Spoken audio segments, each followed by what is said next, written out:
Hi everyone, and welcome to Exploring the Build. If you just found this place, then welcome. And if you're returning, I'm glad to have you back. I'm Alex, and this is my channel where we explore and theorycraft different character builds for Dungeons & Dragons 5th edition. Today, we are continuing our quick build series, where we're going to be exploring a briefly summarized character build for Dungeons & Dragons 5e. As always with quick builds, if there's ever any builds you'd like to see me explore in the future, be sure to let me know in the comments below. The concept for our build today comes from Jeff Shetler, who asked for a samurai build. Now for this build, we're going to be both using the samurai fighter subclass, but we're also going to be trying to build a character that is reminiscent of the theme of a samurai warrior. Before we get into the build though, one thing I do want to mention is that just going up 20 levels of samurai fighter is actually a perfectly valid way to play a samurai character. The subclass was created for that exact reason, and the D&D team did do a pretty good job, admittedly, of creating a subclass that is not only mechanically strong with things like fighting spirit, rapid strike, strength before death.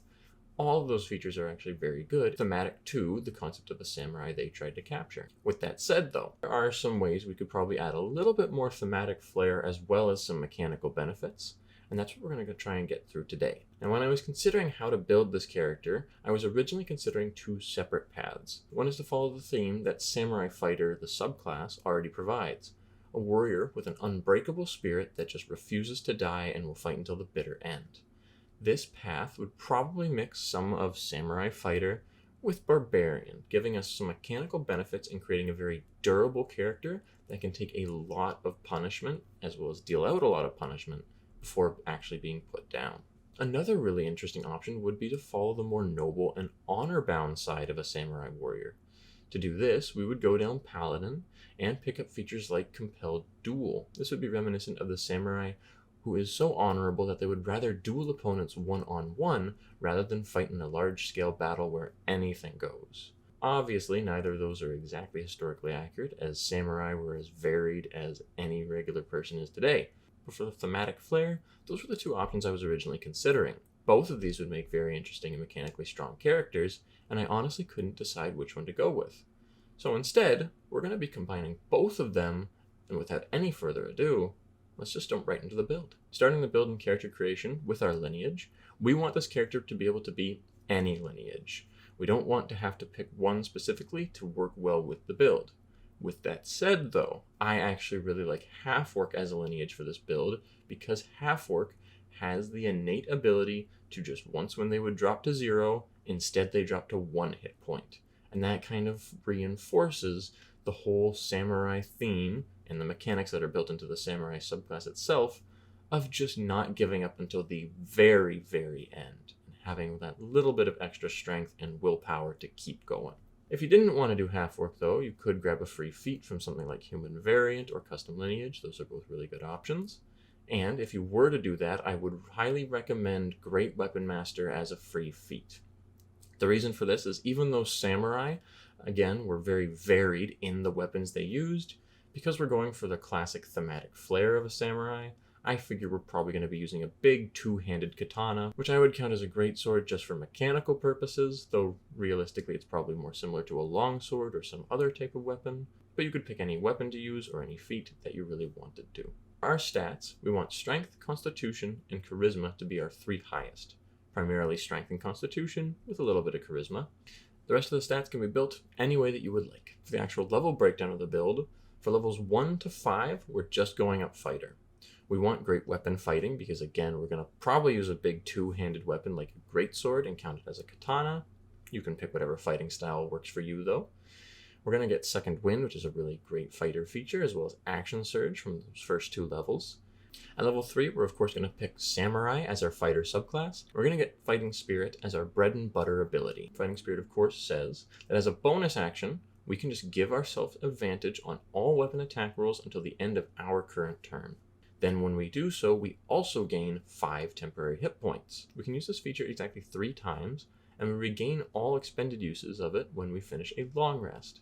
At level 4, we'd gain our first ASI/feat, and we'd want to probably pick up Great Weapon Master if we didn't already have it. If we do already have it, we want to increase our strength by +2 to just get that as high as possible to make our attacks as accurate as possible. Great Weapon Master again, because we're using big two-handed weapon, and we want the damage bonus that it's going to provide. Plus, since it gives us a penalty to our attack roll, we're going to want to use it with something like Fighting Spirit because we just gain advantage on our attacks, making Great Weapon Master all the more viable. At level 5, we of course gain extra attack, and then for levels 6 to 10, this is where our multiclassing comes in. For levels 6 to 10, we are going Barbarian as well as Paladin. We're going to start off with Barbarian just to easily pick up Rage at level 6, followed by Reckless Attack at level 7. Rage is Rage, and it gives us a lot of durability, plus some bonus damage, since we're using Strength as our main ability score for attacking. Reckless Attack, on the other hand, is actually kind of interesting, because we already have Fighting Spirit, so we technically don't need Reckless Attack, or vice versa, we don't need Fighting Spirit if we get Reckless Attack, because both do the same thing. They give us advantage on all of our attacks for the turn. The difference is, because Fighting Spirit requires a bonus action, if we don't want to have to use that bonus action on our turn, we can just choose to Reckless Attack.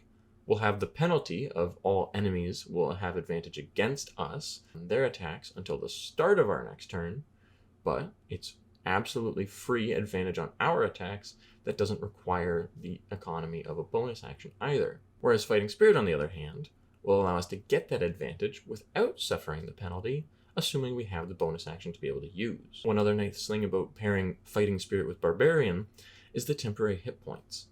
Because we gain temporary hit points when we use Fighting Spirit, if we're already raging at that point in time, that rage will hopefully apply to the Fighting Spirit as well. That means the resistance will apply first, having the damage, and then it'll be taken from our temporary hit points, meaning we effectively have double the amount of temporary hit points from our Fighting Spirit ability that we would normally have, and that's really awesome. After that little dip into Barbarian with Rage and Reckless, we're going to go to levels 8, 9, and 10, where we're taking Paladin.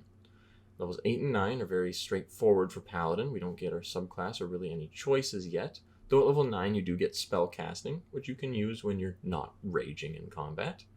We also gain Smite. We'll gain another fighting style, which I would say would probably be defense, so we can be a little bit more durable. We gain Lay on Hands for some healing and Divine Sense for more out-of-combat ability. And then finally at level 10 we get to choose our Paladin subclass. And here I am going to say we're going to want to be an Oath of the Crown Paladin. Oath of the Crown is a little lesser known Paladin subclass from the Sword Coast Adventurer's Guide. First of all, thematically, Oath of the Crown is perfect because the samurai were, as far as I know, a class of nobility in feudal Japan. And so a paladin that is meant to serve a crown as well as law, instead of necessarily just a deity, I think is very historically thematic. Beyond that though, the mechanical benefits are the fact that the Oath of the Crown Paladin gains Compelled Duel as part of their Oath spell list, so you just always have it prepared no matter what, and that's really what we want, to be able to actually duel enemies one-on-one, as well as kind of taunt them and allow us to take them on while our allies deal with other enemies. We also gain the Channel Divinity that the Oath of the Crown has, which are two actually very powerful abilities. One of them is called Turn the Tide, and it doesn't look like much on paper because it's just a d6 plus our Charisma modifier for healing. However, it affects every creature that we choose within 30 feet of us. This can be anything from a party of 3 other people to as many members of an army that could fit within a 30-foot radius of us. Even though there's also a stipulation that the creature does not gain these hit points if they have more than half their hit points already, this is a lot of clutch healing in a situation where it looks like our entire side of combat is going to lose. All of a sudden, we just get a little bit of a top-up that could even bring some people who are down up back into the fight. The other Channel Divinity, which is a little bit more appropriate for us and what we want to probably use more often, is Champion Challenge. Again, as a bonus action, this one allows us to issue a challenge that compels other creatures to do battle with us. It's similar to Compelled Duel, but it affects each creature of our choice, again, that we can see within 30 feet of us. This is a much more powerful way to tank a whole bunch of characters and get them to focus on us. If they fail to save, the creatures can't willingly move more than 30 feet away from us, and of course this effect ends if we are incapacitated or die, or if the creature ever gets more than 30 feet away from us. Champion Challenge is just an amazing lockdown ability to keep enemies within a certain distance from us. We may have some maneuvering issues after we do get a bunch of creatures to fail, but at the very least, even getting one creature to fail and locking them down without using a spell slot for Compelled Duel is really beneficial to us. Finally, for the rest of the build, levels 11 all the way up to 20, we're just going to go back to fighter and stay there. The reason we do this is because we definitely want the fighter feature rapid strike. The abilities that we get from samurai on our way to rapid strike include elegant courtier to give us a little bit of a boost to our out of combat charisma based abilities, and that's pretty nice because that'll let us feel maybe not like a full face character, but like we have something to do that isn't just combat oriented. We also gain tireless spirit, which says whenever we roll initiative and have no uses of fighting spirit remaining, we regain 1 use. Finally, rapid strike, a truly great feature, especially since we did pick up reckless attack. Rapid strike says that if we take the attack action on our turn, and we have advantage on a attack roll against one of our targets, we can forgo the advantage for that specific roll to make an additional weapon attack against that target as part of the same action. We just are getting a free attack for the sacrifice of advantage on one attack, and that free attack also still benefits from the advantage of reckless attack or fighting spirit. This means that even though we're not going to be a 20th level fighter, we now feel like it because we should just have 4 attacks a turn. Admittedly, because of the way it's worded, it's a little odd since it implies that that's one specific target that we would get an extra attack against. But really, that's probably all we care about, since usually we want to just do single target damage, get an enemy out of the fight, and then move on to the next enemy. And since we can just do that every single turn with reckless attack, we're going to deal out a lot of damage. Alright, time to summarize the build. Overall, we are quite the samurai, I think. Let's look at what we have in terms of both the honorable warrior side of the samurai theme, as well as the unyielding spirit. For our honorable warrior, we have the noble courtier ability from samurai. We have compelled duel to duel enemies one-on-one with paladin. We have champion challenge from Oath of the Crown Paladin as well, which fits in the same sort of role as compelled duel. And we have healing spells and turn the tide as a little bit of support. Our unyielding spirit, we have, of course, fighting spirit from samurai. We do have rage to just give us that much more durability, and we also have reckless attack.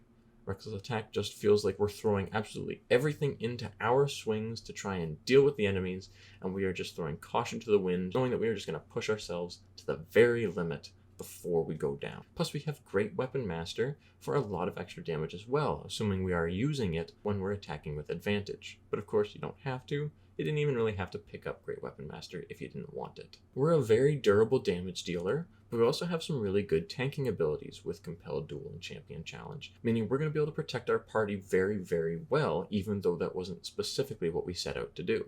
We're also not terrible in social situations, which is really nice because then we won't feel like we have nothing to do when our party isn't in combat. All in all, I think we're a pretty good recreation of what the thematic samurai warrior is, even if we kind of multiclassed into 3 separate classes to get there. Let me know what you thought of the build though, or what you would change or maybe even add to get closer to the theme of a samurai warrior. Or if you know more about the historical accuracy of a samurai warrior, what would you add to get closer to that actual historical concept? Thank you so much for coming on the journey with me, and I hope to see you in the next one.